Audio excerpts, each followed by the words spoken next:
Break ನಂತರ lunch ಟೈಮ್ಗೆ ಮತ್ತೆ ಸ್ವಾಗತ. ಕರವೇ ಕಾರ್ಯಕರ್ತರ ಬಂಧನದ ವಿಚಾರಕ್ಕೆ ಸಂಬಂಧಪಟ್ಟಂತೆ ಕರವೇ ರಾಜ್ಯಾಧ್ಯಕ್ಷ ಟಿ.ಎ. ನಾರಾಯಣಗೌಡ ಅವರು ಬಹಳ ಗರಂ ಆಗಿದ್ದಾರೆ.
ಕರವೇ ಕಾರ್ಯಕರ್ತರನ್ನ ಬಂಧನ ಮಾಡಿರುವ ವಿಚಾರಕ್ಕೆ ಸಂಬಂಧಪಟ್ಟಂತೆ ಕರ್ನಾಟಕ ರಕ್ಷಣಾ ವೇದಿಕೆಯ ರಾಜ್ಯಾಧ್ಯಕ್ಷ ಟಿ.ಎ. ನಾರಾಯಣಗೌಡ ಅವರು ಗರಂ ಆಗಿದ್ದಾರೆ.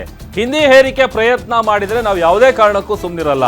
ಹಿಂದಿ ಕಾರ್ಯಕ್ರಮದ ಬ್ಯಾನರ್ ಹರಿದಿದ್ದು ನಿಜ, ಆದರೆ ಸುಳ್ಳು ಆರೋಪವನ್ನ ಹೊರಿಸಿ ಕಾರ್ಯಕರ್ತರನ್ನ ಬಂಧಿಸಿದ್ದಾರೆ. ನಮ್ಮ ಹೋರಾಟ ಹತ್ತಿಕ್ಕುವಂತ ಕೆಲಸವನ್ನ ಸರ್ಕಾರ ಮಾಡ್ತಾ ಇದೆ. ಸರ್ಕಾರದ ನಡೆಯನ್ನ ಖಂಡಿಸಿ ರಾಜ್ಯಾದ್ಯಂತ ನಾಳೆ ಹೋರಾಟವನ್ನ ಮಾಡ್ತೀವಿ. ಲಕ್ಷಾಂತರ ಕಾರ್ಯಕರ್ತರನ್ನ ಜೈಲಿಗೊಟ್ಟೋಕಾಗುತ್ತಾ ಅಂತ ಪ್ರಶ್ನೆ ಮಾಡಿದ್ದಾರೆ.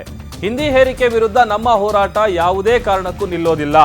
ನಮ್ಮ ಹೋರಾಟಕ್ಕೆ ಯಾರ ಅಪ್ಪಣೆಯೂ ಕೂಡ ಬೇಕಾಗಿಲ್ಲ ಅಂತ ಗ್ಯಾರಂಟಿ ನ್ಯೂಸ್ಗೆ ಕರವೇ ರಾಜ್ಯಾಧ್ಯಕ್ಷ ನಾರಾಯಣಗೌಡ ಅವರು ಎಕ್ಸ್ಕ್ಲೂಸಿವ್ ಆಗಿ ಮಾತನಾಡಿದ್ದಾರೆ. ಸರ್ಕಾರ ರಾಜ್ಯದಲ್ಲಿ ಬಲವಂತವಾಗಿ ಹಿಂದಿ ಹೇರಿಕೆ ಮಾಡುವಂತ ಕೆಲಸವನ್ನ ರಾಜ್ಯ ಸರ್ಕಾರದ ಜೊತೆಗೆ ಕೇಂದ್ರ ಸರ್ಕಾರನೂ ಮಾಡ್ತಾ ಇದೆ ಅನ್ನುವಂಥ ಒಂದು ಗಂಭೀರ ಆರೋಪ ಕೇಳಿ ಬರ್ತಾ ಇದೆ. ಇದಕ್ಕೆ ಪೂರಕ ಎನ್ನುವಂತೆ ರಾಜ್ಯದಲ್ಲಿ ಆಗ್ತಾ ಇರುವಂತಹ ಹಿಂದಿ ಭಾಷೆಗೆ ಸಂಬಂಧಪಟ್ಟಂತ ಒಂದಷ್ಟು ಕಾರ್ಯಕ್ರಮಗಳ ಮೇಲೆ ಕರವೇ ದಾಳಿ ಮಾಡುವಂತ ಕೆಲಸವನ್ನ ಮಾಡ್ತು. ಹಿಂದಿಯನ್ನ ಭಾಷೆಯನ್ನ ವಿರೋಧ ಮಾಡಿದಂತಹ ಕರವೇ ಕಾರ್ಯಕರ್ತರನ್ನ ಬಂಧಿಸುವಂತ ಕೆಲಸವನ್ನ, ವಶಕ್ಕೆ ಪಡೆಯುವಂತ ಕೆಲಸವನ್ನ ರಾಜ್ಯ ಸರ್ಕಾರ ಮಾಡಿದೆ. ಈ ಬಗ್ಗೆ ಮಾತಾಡ್ಲಿಕ್ಕೆ ಕರವೇ ರಾಜ್ಯಾಧ್ಯಕ್ಷ ಟಿ.ಎ. ನಾರಾಯಣಗೌಡ ನಮ್ಮ ಜೊತೆಗಿದ್ದಾರೆ. ಅವ್ರನ್ನ ಮಾತಾಡ್ಸೋಣ. ಸರ್, ಈಗ ಹಿಂದಿ ಕಾರ್ಯಕ್ರಮಕ್ಕೆ ನಿಮ್ಮ ಕಾರ್ಯಕರ್ತರು ಹೋಗಿ ಅದನ್ನ ತಡೆಯುವಂತ ಕೆಲಸವನ್ನ ಮಾಡಿದ್ರು. ಸೊ ಅವರನ್ನ ಪೊಲೀಸರು ವಶಕ್ಕೆ ಪಡೆಯುವಂತ ಕೆಲಸವನ್ನ ಮಾಡಿದ್ದಾರೆ. ಏಕಾಏಕಿ ನುಗ್ಗಿದ್ದು ಸರಿನಾ ಅಂತ ಸರ್? ಯಾಕೆ ಸರಿಯಲ್ಲ?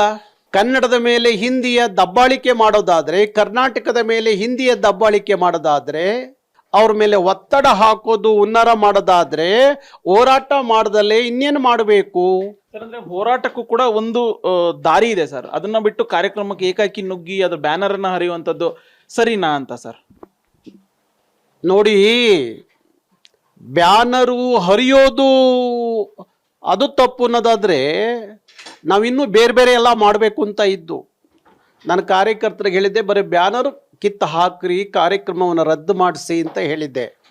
ಇಲ್ಲ ಇನ್ನೇನೋ ಮಾಡಬೇಕು ಅನ್ನೋದಾಗಿದ್ದರೆ 6 ಜನ ಎಂಪಿಗಳು ಇಲ್ಲಿಂದ ಬೆಂಗಳೂರಿಂದ ಹೋಗೋದು ಭಾರಿ ಕಷ್ಟ ಆಗ್ತಿತ್ತು.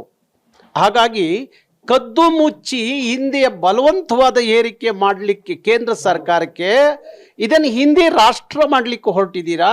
ಹಿಂದಿ ದೇಶ ಮಾಡಲಿಕ್ಕೆ ಹೊರಟಿದ್ದೀರಾ? ನಾವು ಕಟ್ಟೋ ಟ್ಯಾಕ್ಸಲ್ಲಿ ಹಿಂದಿಗೋಸ್ಕರ, ಹಿಂದಿಯ ಅಭಿವೃದ್ಧಿಗೋಸ್ಕರ ಖರ್ಚು ಮಾಡೋದಾದರೆ ಭಾರತದ ಒಕ್ಕೂಟದಲ್ಲಿ ನಾವ್ಯಾಕಿರಬೇಕು? ಹಾಗಾದರೆ ಕರ್ನಾಟಕ ಭಾರತದ ಭೂಪಟದಲ್ಲಿ ಇಲ್ವಾ? ಹಾಗಾದರೆ ಕರ್ನಾಟಕದ ಭಾಷೆ ಕನ್ನಡನೋ ಅರಿವು ಭಾರತ ಸರ್ಕಾರಕ್ಕಿಲ್ವಾ? ಯಾಕೆ ನಮ್ಮ ಮೇಲೆ ಬಲವಂತವಾಗಿ ಹಿಂದಿ ಹೇರಿಕೆ ಮಾಡ್ತೀರಿ? ಇವರು ಪೊಲೀಸ್ ವ್ಯವಸ್ಥೆ ನಮ್ಮನ್ನು ತಡೆಯೋಕ್ಕಾಗತ್ತಾ? ನಿಮ್ಮ ಇಡೀ ಕರ್ನಾಟಕದ ಜೈಲುಗಳ ಕೆಪಾಸಿಟಿ 32-35 ಸಾವಿರ ಕೆಪಾಸಿಟಿ. ನಮ್ಮಲ್ಲಿ 1 ಲಕ್ಷ ಕರವೇ ಕಾರ್ಯಕರ್ತರು ನಾಳೆ ಬೀದಿಗೆ ಇಳಿದ್ರೆ ಎಲ್ಲಿ ತೊಗೊಂಡೋಗಿ ಇಟ್ಕೋತೀರಿ ಬಂಧಿಸಿ ಅವ್ರನ್ನೆಲ್ಲ? ನಾಳೆ ಅವರು ರೋಡ್ಗೆ ನಿಂತರೆ ಏನು ಆಗ್ಬೋದು ಅನ್ನುವ ಸಾಮಾನ್ಯ ಜ್ಞಾನ ಇಲ್ದಲೆ ಯಾವನೋ ತಾಜ್ ಹೋಟ್ಲವನು ಯಾವನೋ ಕೇಸ್ ಕೊಟ್ಟ ಅಂತೇಳಿ ಸುಳ್ಳು ಮೊಕದ್ದಮೆ ಹಾಕಿ ಜೈಲಿಗೆ ಕಳಿಸ್ತೀರಿ ಅಂದರೆ ನಿಮಗೆ ಮಾನ ಮರಿ ಇದೆಯಾ? ನಿಮಗೆ ಏನೋ ಅವರು ಕೇಂದ್ರದವರು ಅವರು ಹಿಂದಿ ಹೇರಿಕೆ ಮಾಡ್ತಾರೆ ಅಂದರೆ ರಾಜ್ಯ ಸರ್ಕಾರ ಏನು ಮಾಡ್ತಾ ಇದೆ? ನೀವು ಅದೇ ಮಾಡ್ತಾ ಇದ್ದೀರಿ. ಕನ್ನಡ ಹೋರಾಟಗಾರರ ಮೇಲೆ ಸುಳ್ಳು ಮೊಕದ್ದಮೆ ಹಾಕಿ ಜೈಲಿಗೆ ಕಳಿಸ್ತೀರಿ ಅಂದರೆ ಮುಂದಿನ ನಡೆ ಹೆಂಗಿರುತ್ತೆ ಸರ್? ನಾಳೆಯಿಂದ ಇಡೀ ರಾಜ್ಯದಲ್ಲಿ ಹೋರಾಟ ಮಾಡ್ತೀವಿ. ಕರ್ನಾಟಕ ರಕ್ಷಣಾ ವೇದಿಕೆ ರಾಜ್ಯ ಸರ್ಕಾರದ ವಿರುದ್ಧನೂ ಹೋರಾಟ ಮಾಡ್ತೀವಿ, ಕೇಂದ್ರ ಸರ್ಕಾರದ ವಿರುದ್ಧನೂ ಹೋರಾಟ. ಅದಕ್ಕೆ ಒಂದ್ ವೇಳೆ ರಾಜ್ಯ ಸರ್ಕಾರ ಅನುಮತಿಯನ್ನ ಕೊಡ್ಲಿಲ್ಲ ಅಂತಂದ್ರೆ ಸರ್, ನಾವು ಯಾರ ಅನುಮತಿ ಯಾಕೆ ತಗೋಬೇಕ್ರಿ? ಹೋರಾಟ ಮಾಡಕ್ ಯಾರ ಅನುಮತಿ ಹಾಕ್ಬೇಕು? ನಮ್ಮ ಹಕ್ಕು ಅದು. ಪ್ರಜಾಪ್ರಭುತ್ವದ ವ್ಯವಸ್ಥೆಯಲ್ಲಿ ನಮ್ಮ ಹಕ್ಕು.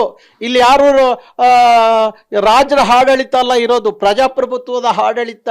ಹಾಗಾಗಿ ನಾವು ಬೀದಿಗೆ ಇಳಿದು ಹೋರಾಟ ಮಾಡೋಕ್ಕೆ ಯಾರ ಅಪ್ಪಣೆ ಬೇಕಾಗಿಲ್ಲ. ಇಳಿತೀವಿ ನೋಡಿ, ಅನುಭವಿಸ್ಲಿ ಆಮೇಲೆ. ಇದಿಷ್ಟು ಕರವೇ ರಾಜ್ಯಾಧ್ಯಕ್ಷರಾಗಿರುವಂತಹ ಟಿ ಎ ನಾರಾಯಣಗೌಡ ಅವರ ಮಾತು. ಕ್ಯಾಮರಾ ಪರ್ಸನ್ ಪೃಥ್ವಿ ಜೊತೆ ಉಲ್ಲಾಸ ಸ್ಕಿರ್ವಾಸೆ, ಗ್ಯಾರಂಟಿ ನ್ಯೂಸ್, ಬೆಂಗಳೂರು.